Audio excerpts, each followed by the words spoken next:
Fala galerinha, mais uma vez aqui, Clóvis Gregório, o idealizador do projeto Maçonaria do Piniquim, e hoje nós estamos aqui para falar de um vídeo peculiar, né? Um vídeo de um rapaz muito simpático chamado Josiel Ferreira. Ele é da Capela do Santíssimo da Catedral da Sé de São Luís. Não foi ele que gravou, ele foi gravado, né? Não sei se por uma pessoa, né, que faz parte da maçonaria ou não, né? O que eu sei é que esse vídeo ele espalhou nos grupos de WhatsApp no mês de janeiro, né? Eu estava de férias, eu só estou conseguindo gravar o vídeo agora, eu tive alguns problemas técnicos, mas vocês também devem ter percebido um espaço novo, né? Então a partir de agora eu não vou ficar gravando aqui e acolá, né? Eu separei um espacinho da casa só para gravar os vídeos do Maçonaria do Piniquim. Bem, conforme eu ia falando, o vídeo do Josiel Ferreira, ele espalhou, né? E por que ele teve essa adesão, né? Ele teve esse compartilhamento, né, muito grande? Porque ele falou que a Capela do Santíssimo, né, é a única na América Latina que tem um altar maçônico, né? Ou seja, uma né, igreja, né, a Catedral da Sé lá, católica, com elementos maçônicos dentro dela. Então os maçons acharam isso mó barato, né? E nós vamos falar de cada ponto aqui, né, debatendo um por um, para saber se realmente, como é que possamos dizer, se é verdade, né? Se são elementos maçônicos dentro de uma igreja maçônica, dentro de uma igreja católica, né? Bem, ele começa, né, o Josiel, ele começa o vídeo dizendo que a Capela do Santíssimo é a única que tem um altar maçônico dentro de uma igreja católica na América Latina. E aí, será que isso é verdade? Será que os elementos que estão lá são realmente maçônicos? Então, ele diz que o seguinte, que em 1825 a igreja foi atingida por um raio e através do bispo da época intercedeu junto a Dom Pedro I, e Dom Pedro I disse que só ia liberar verba para essa igreja caso tivesse algo que representasse a maçonaria, já que ele foi o primeiro grão-mestre da maçonaria no Brasil. Bem, a primeira falha aí, né, o Dom Pedro I não foi o primeiro grão-mestre da maçonaria brasileira. Tratando-se de Grande Oriente do Brasil, ele é o segundo grão-mestre, né? O primeiro foi o José Bonifácio. Então a gente já começa com esse pequeno deslize. Nada para se condenar, né, o rapaz, o Josiel. Ele não é maçom, ele não tem obrigação de saber, mas quem é maçom tem que saber o mínimo de história, né? E mesmo porque está disponível. Hoje você entra na galeria de grão-mestres do Grande Oriente do Brasil e vem lá primeiro a foto do José Bonifácio e depois a de Dom Pedro. Então a gente tem a primeira gafe desmistificada aí. Vale salientar que Dom Pedro I, como grão-mestre, ainda em 1822 mandou fechar a maçonaria. Então assim, ele não morria de amores pela fraternidade, né? Um grão-mestre que manda fechar a maçonaria por conta de interesses políticos, é lógico que vai ter uma série de nuances aí, uma série de explicações, vão aparecer outras defesas, né, de que ele não poderia colocar o império em risco por conta do amor à fraternidade. Mas ainda assim, ele mandou fechar em 1822, então não acredito que em 1825 ele faça essa intercessão, né, diz que vai bancar a obra, mas que contém elementos maçônicos. Bem, e ele dá como primeiro elemento maçônico, né, o olho que tudo vê, né, lá em cima no altar. Pois bem, esse olho que tudo vê, ele não é um símbolo propriamente dito maçônico, né?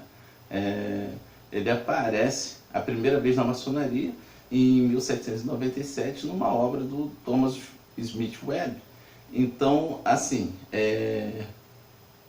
e tem muitas outras catedrais com esse olho, que na verdade para a igreja ele significa o olho da providência, né?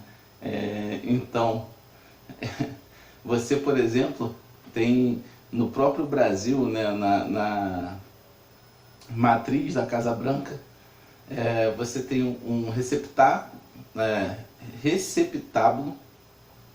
e ele tem lá o olho da providência, e ele foi desenhado por um arquiteto, né, chamado Rodrigo Franco, né, que era de uma ordem ultramarina, né, porque quase todos os projetos de igrejas no Brasil eles eram executados em Portugal, eles eram executados aqui, mas eles tinham a sua origem de Portugal, então os desenhos vinham de lá, né? Vocês vão ver aqui, né, esse desenho, por exemplo, do Rodrigo Franco, que é um arquiteto das ordens, né, que era de uma ordem chamada de Mesas de Consciência e Ordens, né, do qual era ultramarina, né, se fazia o projeto em Portugal e se executava aqui.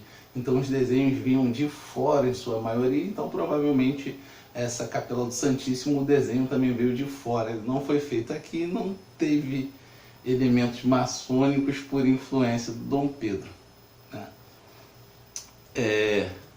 Falando ainda, né, sobre o olho que tudo vê, ou então, né, para a Igreja Católica, né, o olho da providência, já existia uma pintura de Jacopo Pontormo de 1525, né, chamada Ceia em Emaús, do qual você tem o olho da providência já lá, né?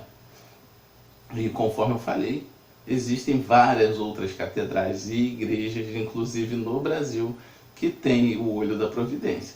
Então, você tendo já esse elemento que teoricamente, por esse rapaz seria maçônico, ela não seria a única igreja, né, na América Latina que tem elementos maçônicos. Então, o olho da providência, ele foi atribuído à maçonaria a primeira vez, como eu disse anteriormente, em 1797, por Thomas Smith Webb, né, em uma publicação dele. Então, o segundo elemento que nós vamos tratar é a escada de Jacó, né? Ele fala lá que tem a escada de Jacó, que simboliza, né, os graus da maçonaria. Então, isso daí é meio duvidoso. Na verdade, a escada de Jacó, ela está lá no livro de Gênesis, da Bíblia, né? Então, é um símbolo puramente cristão, né? E até judeu está lá em Gênesis, né? Então, assim, tem, por exemplo, na igreja de São Pedro, né?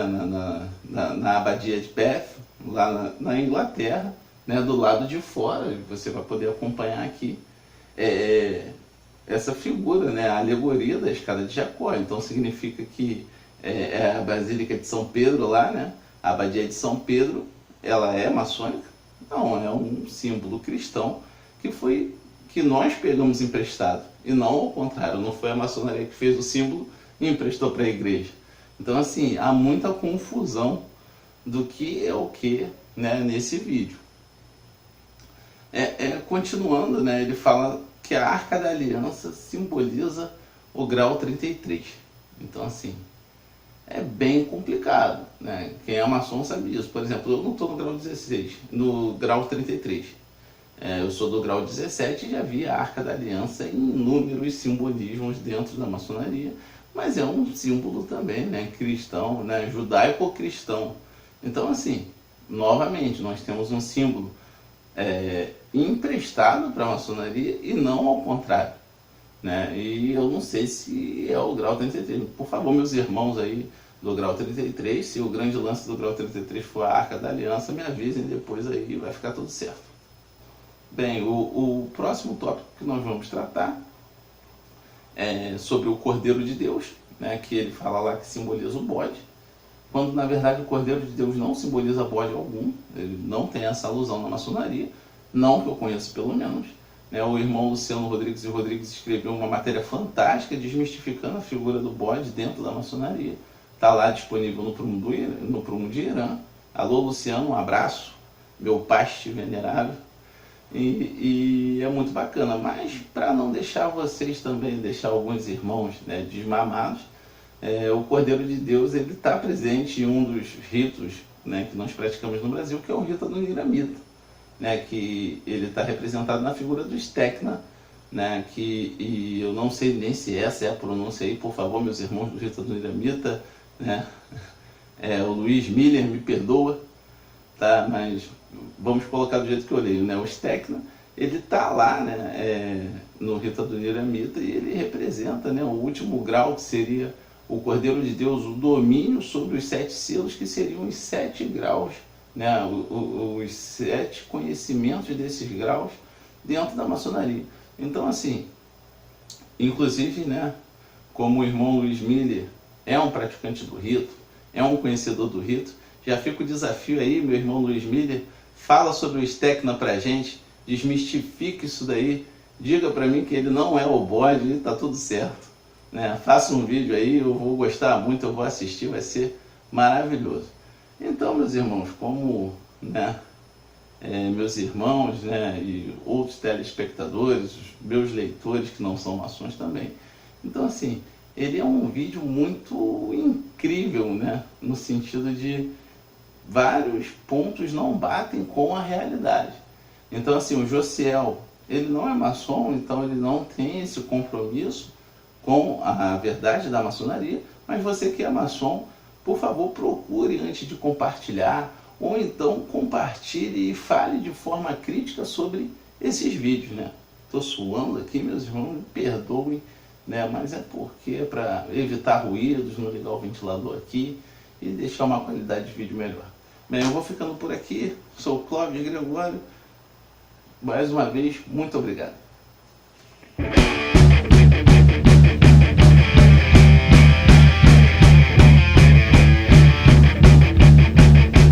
Fez aqui, Rio de Janeiro, hoje bateu 38 graus, mas vamos embora nessa. Bem, conforme prometido, né? Esse daqui é o meu espaço novo, né, que eu estou gravando, é um cantinho da sala que eu consegui autorização da patroa para poder gravar os meus vídeos, né? Então eu confeccionei com algumas coisas minhas aqui, né, de maçonaria e outras coisas que eu gosto também, né? Esse aqui é um abridor de garrafas, né, de parede.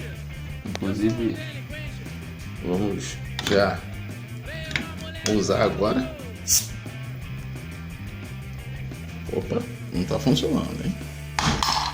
Tá, funcionou.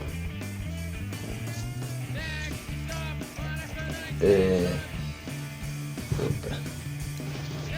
Aqui. Continuar aqui.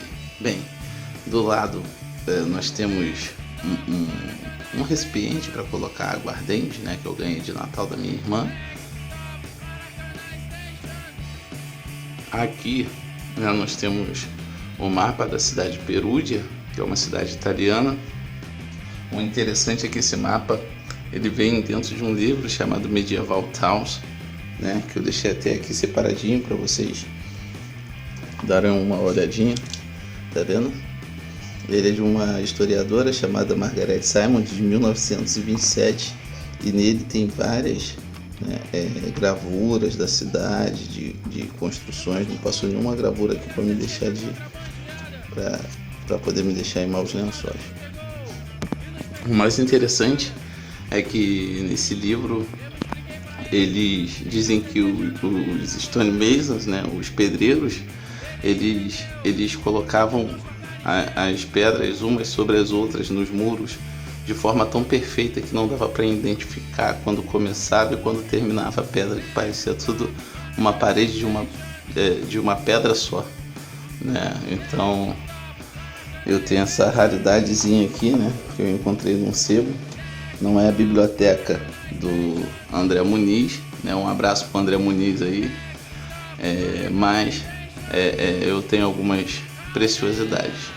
Bem, aqui estão alguns diplomas meus, né?